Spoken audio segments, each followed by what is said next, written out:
Many times throughout this series, I've brought up the feud between the WWF and the WCW that spanned throughout the second half of the 90s. Like most feuds, it came to an end, and there was a winner. And that's what I'm going to learn you. No chance, that's what you got.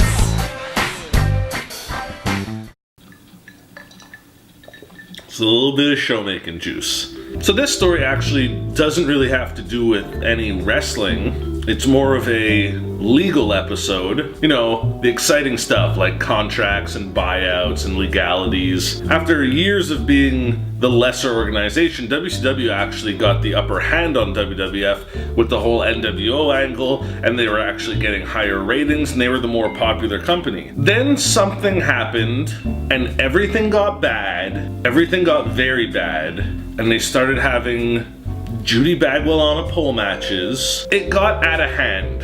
And by the year 2000 and 2001, they were looking to sell. WCW made a lot of mistakes. This episode is not long enough to get into them all, but they made a ton of errors. They mismanaged essentially everything. They had the lead. WCW was up 3-1 in the finals, and they blew the lead. It's a 2001 taping of Monday Night Raw. Vince McMahon comes out, he gets into the ring, gets on the mic, and he starts gloating about how he defeated his enemy, and the only way to beat a billionaire is to become one. And he's going on and on about how he finally conquered his foe and he accomplished what he set out to do and this and that, and he's giving this really gloating speech about how he's purchasing WCW. Meanwhile, on WCW television, out comes Shane McMahon, Vince's son, who at the time was in a feud with Vince.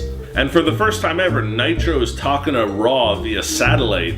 And this is mind-blowing because they were never allowed to communicate. The last episode of Nitro was a particularly awkward one. I mean, there's a match between Ric Flair and Sting for the 9,000th time, and Ric Flair doesn't even take his t-shirt off because he doesn't want to show his titties on TV. And then Booker T wins the title in the main event of the last episode ever, which is sort of like hitting a three-pointer at the buzzer when you're down 25. So Shane McMahon gets into the ring sporting a dope turtleneck, bro, and he informs Vince that yes, McMahon did buy WCW, but the name on the contract was not Vince, it was Shane.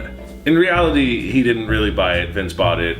Vince owns everything. Vince won. Monday Night Wars, history is written by the winners. Vince McMahon was certainly the winner. Imagine being Eric Bischoff and going head-to-head with Vince McMahon for 6 years and then having to go work for him. That must have sucked. I'm sorry, Eric.